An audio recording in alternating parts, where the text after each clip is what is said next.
اون به طرفداراش پیتزای رایگان میده. این یکی از دلایلی بوده که مردم لیدی گاگا رو دوست دارن. اون اونقدر به طرفداراش اهمیت میده که به اونها پیتزای رایگان میده. سال 2017 زمانی که تور مونترال خودش رو به دلیل بیماریش لغو میکنه، لیدی گاگا از طرفدارای خودش دعوت میکنه تا بیرون از هتلش منتظر پیتزای رایگان باشن.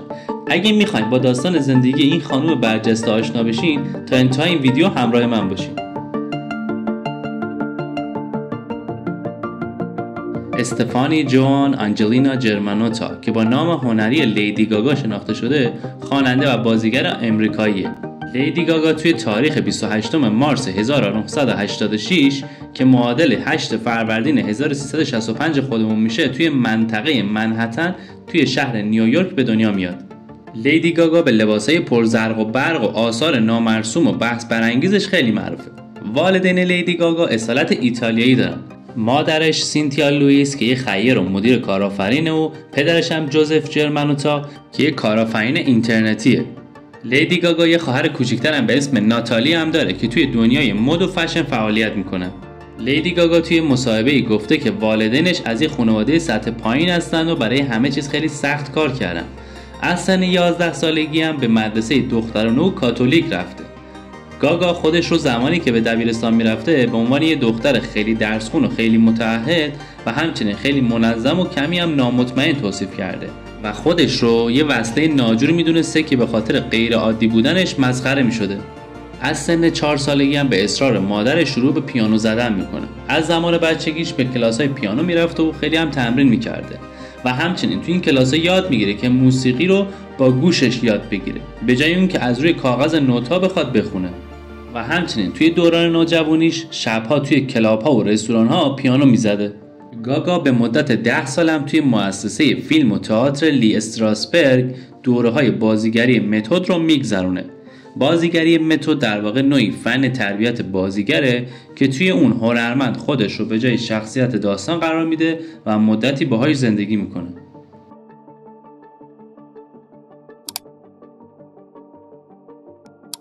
در سال 2003 و توی سن 17 سالگی هم لیدی گاگا وارد دانشکده موسیقی دانشگاه نیویورک میشه. اونجا موسیقی میخونه و با نوشتن مقاله‌های درباره هنر و مذهب و مسائل اجتماعی و سیاست مهارت‌های ترانه‌نویسی خودش رو ارتقا میده. لیدی گاگا همچنین یه پایان نامه‌ای راجع به هنرمندان پاپ مینویسه و همچنین توی سال دوم تحصیلش هم یعنی سال 2005 دانشگاه رو رها میکنه تا روی حرفه موسیقی خودش بیشتر تمرکز کنه. یکی از نکات تلخ بیوگرافی لیدی گاگا اینه که توی مصاحبه‌ای گفته توی سن 19 سالگی بهش تجاوز شده. به خاطر همینم توی اون زمان دچار اختلال استرسی بیش از حد شده و بعد از آسیب روانی خیلی زیاد تحت درمان‌های ذهنی و جسمی قرار میگیره.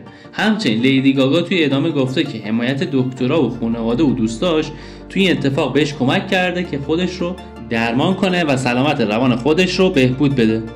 سال 2005 هم یه گروه موسیقی با دوستای دانشگاهش توی نیویورک تشکیل میدن و سال 2006 هم گاگا توسط وندی استارلند که یک کشف کننده استعداد بوده به یه تهیه کننده موسیقی معرفی میشه و بهش کمک میکنه که آهنگاش رو بهتر کنه و آهنگای جدید بنویسه. این تهیه کننده ادعا کرده که اولین کسی بوده که لیدی گاگا رو به این استدا کرده و اسم لیدی گاگا در واقع از آهنگ رادیو گاگا از گروه کوین الهام گرفته شده. لیدی گاگا به همراه تهیه کننده شرکتی به اسم تیم لاف چایلد رو تأسیس میکنن که باعث ارتقای حرفه لیدی میشه. اونا آهنگای الکتروپاپی رو ضبط میکنن و برای افراد مختلف توی عرصه موسیقی میفرستن که بعضیاشون هم پاسخ مثبتی میگرفتن و در نهایت باعث میشه که با اونها قرارداد ببنده.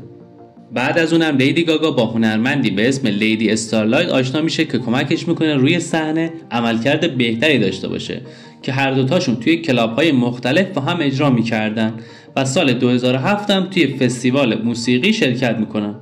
اواخر سال 2007 هم لیدی گاگا با ردوان تهیه کننده و ترانه‌سرای مراکشی امریکایی ملاقات میکنه. اونا با هم همکاری میکنن و روی آلبوم اول گاگا کار میکنن. لیدی گاگا در مورد اون زمان که به گفته برخی از شبکه‌های رادیویی آهنگ‌های اون برای بازار فعلی بیش از حد مهیج و رقص محور بودن، توی جوابش گفته بوده که اسم من لیدی گاگاست. من سالهاست توی عرصه موسیقی در حال فعالیتم و از من بشنوید. در آینده همین موسیقی روی بورس خواهد اومد. سال 2008 لیدی گاگا به شدت روی آلبوم اولش به اسم The Fame یعنی شهرت خیلی کار کرد. آلبوم شهرت توی تاریخ 19 آگوست 2008 منتشر میشه و لیدی گاگا به طور رسمی وارد عرصه موسیقی میشه. خوشبختانه این آلبوم توی کشورهای کانادا، اتریش، آلمان، ایرلند، سوئیس و انگلستان به رتبه اول میرسه و همچنین توی استرالیا و آمریکا جزو 5 آهنگ برتر میشه. آهنگ‌های جاست دنس و همچنین پوکر فیس تبدیل به برترین آهنگ‌های امریکا، استرالیا، کانادا و انگلستان میشن. لیدی گاگا سالهای بعدش آلبوم‌های بعدی خودش رو منتشر میکنه و روز به روز به شهرت و محبوبیتش اضافه میشه.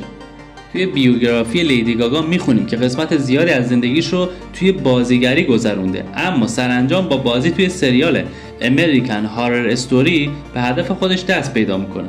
هتل 5مین فصل از این سریال ترسناک بوده که از اکتبر 2015 تا ژانویه 2016 پخش میشده.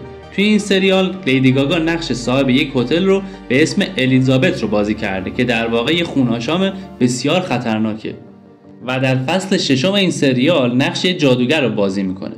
بازی گاگا توی این سریال روی موسیقی و آهنگاش خیلی تاثیر میذاره.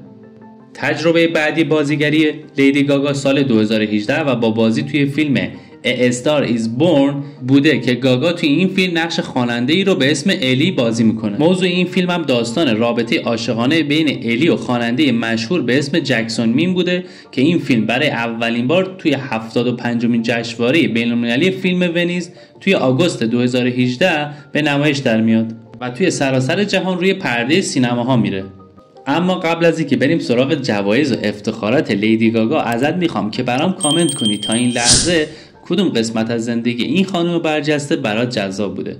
لیدی گاگا تا به حال برای 856 جایزه مختلف سینمایی و مربوط به موسیقی نامزد دریافت جایزه شده که 363 تا جایزه از اونا برای خودش بوده. سالهای 2010 و 2017 لیدی گاگا توی جایزه موسیقی امریکا جایزه هنرمند زن محبوب توی سبک پاپ راک رو میگیره. سال 2011 هم توی مراسم جوایز بامبی لیدی گاگا جایزه هنرمند پاپ بین المللی رو دریافت میکنه. جایزه بهترین آلبوم الکترونیک رقصی رو برای آلبوم The Fame و همچنین جایزه بهترین آهنگ رقصی برای آهنگ پوکر فیس و جایزه بهترین اجرای آواز پاپ برای آهنگ بد رومنس و جایزه بهترین اجرای 2 نفره رو برای آهنگ شلو دریافت میکنه.